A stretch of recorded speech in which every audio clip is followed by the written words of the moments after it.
But why should we have to bring them back? Why don't people come on their own? I think it's almost as if we've created some kind of an adult version of a baby security blanket. So people are afraid to come back, to be unprotected. Like if you don't let people get too close, then you're safe?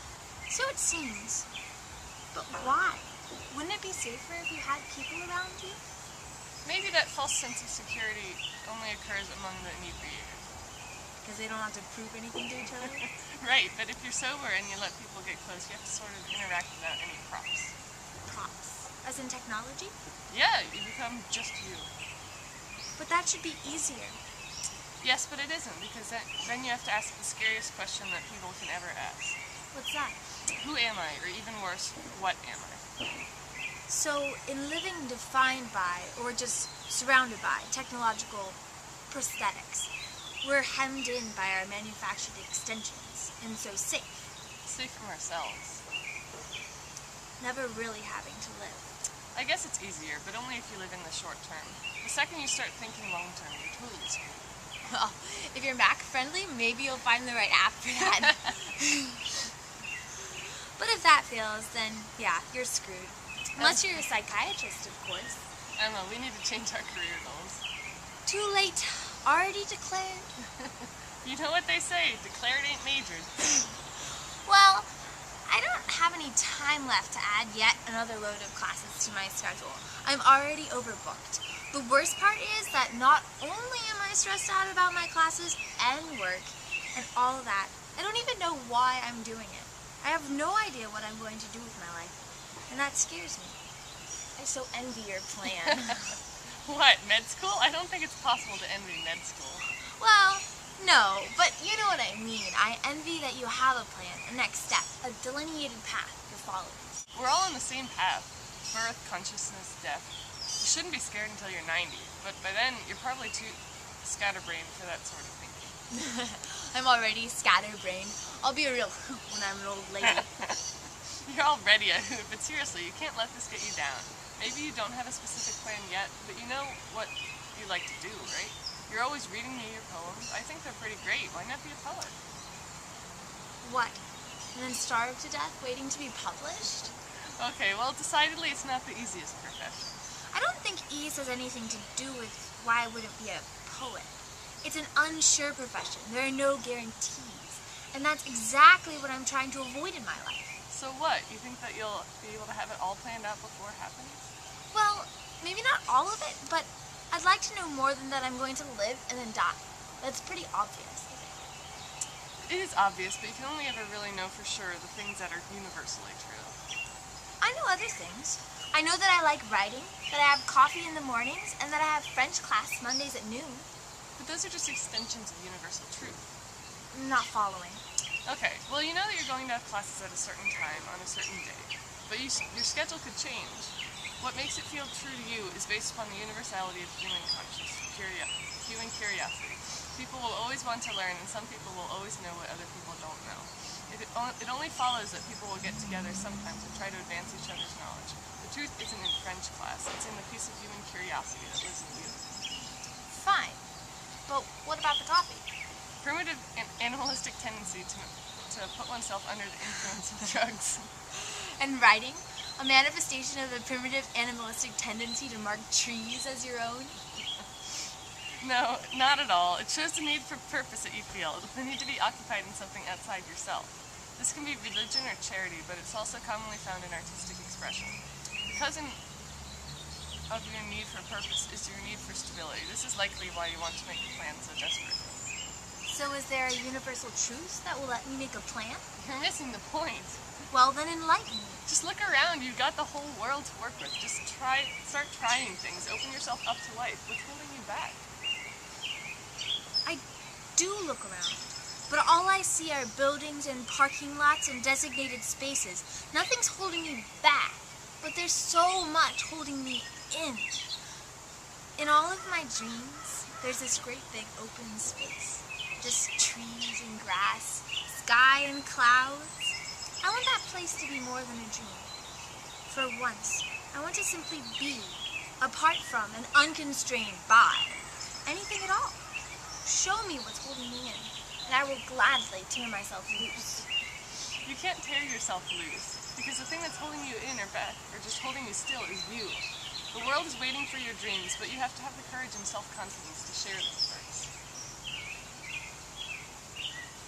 Oh.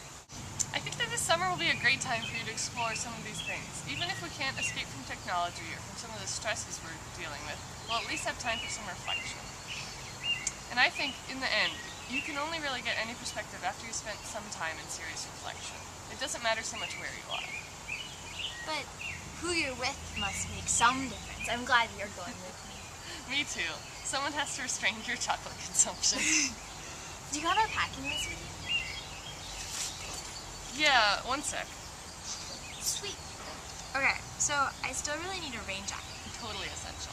Do you have any plans this weekend? Because it would be great to get some shopping in. I was thinking about going to some second-hand stores to buy my stuff.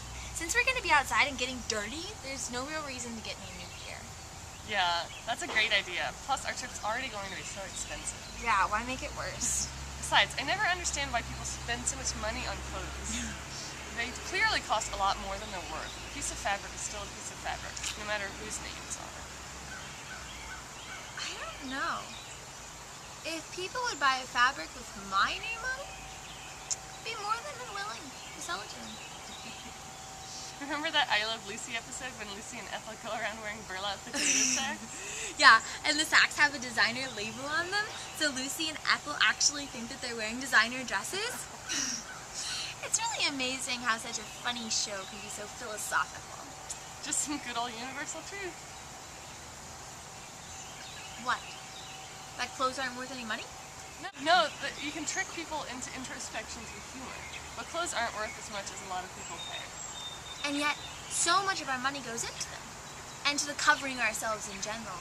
Clothing, houses, cars. Or in consumption of food, information. So basically we work for two things. Decoration and consumption.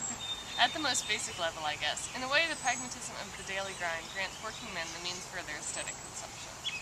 Well, society is largely aesthetic. Even just visually so. It does seem that way. The pragmatic and aesthetic connected through culture. As body and soul connected through art. The pursuit of beauty, physical and constructive. Why pursue beauty? Where does that lead us? It seems partially a biological imperative. A search for the physically fit, natural selection, etc. Well, then why search for beauty outside of a sexual object? I said it was partially biological. I don't know what the rest of it is. But there's more than one kind of beauty. I guess so. I mean, there are many things that are beautiful.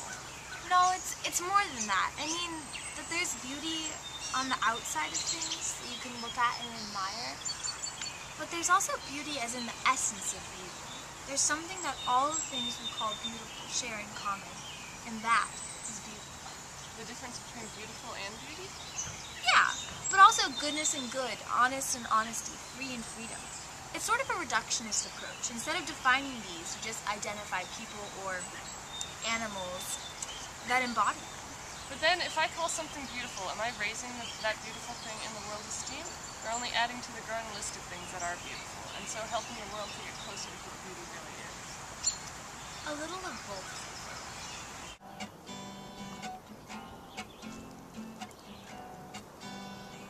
We all want to grow, we all want to bloom someday. But we don't know what beauty really means, 'cause we only hear people say, smell the flowers when you got the time, pick 'em, put 'em in a vase, like their beauty, and then you can hold it up for a while till it fades. A blooming beauty is just one kind, it'll grow and it'll fade with time. Beauty that's real, oh beauty that's true, it's always growing up inside of you. So don't pick a flower just so you can hold it. Don't wait and watch it fade away. Love the bloom you got inside of you and spread it round every day. Oh, May flowers, we come from April showers. Winter leads to spring. The world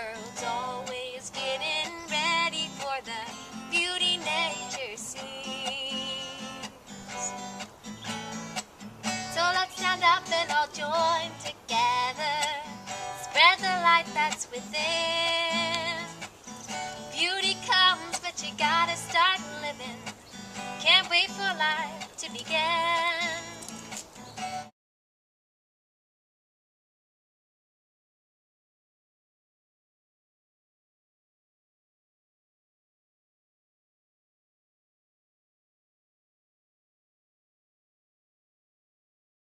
Love the bloom you got inside of you and spread it round every day.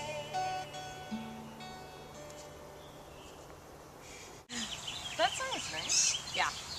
Music's nice. Want to hear the rest of my poem? Sure, yeah, sure. We read files and post pink and yellow notes to show our skill at organizing papers we cannot pretend to love. And what is life but a time to feel? What feeling as great as love? Why live but to love? If our world is a lined void of emotion and the embodiment of success, how then can we really live? I do not pretend to hold and discuss crisp white linens and red convertibles or games to entertain and people for no purpose save that one. But I cannot ignore my own being, and it would have me cling to green and red and yellow and shy from magnetic beauty, for I know not of men who seek to please others to know they are men.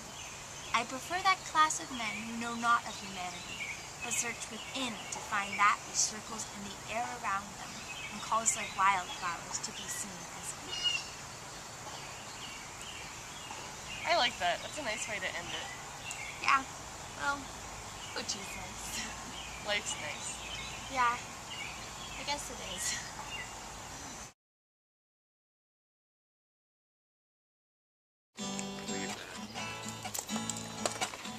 Pick a flower just so you can hold it. Wait and watch it fade away. Cut to the song. Wait, where's the last page? Studio. Is that it?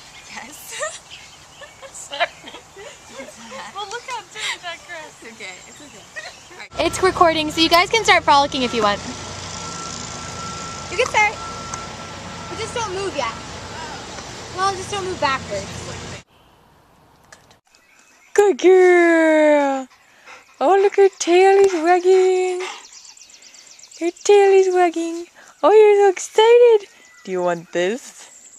Do you? Oh, oh, oh, here comes Sammy.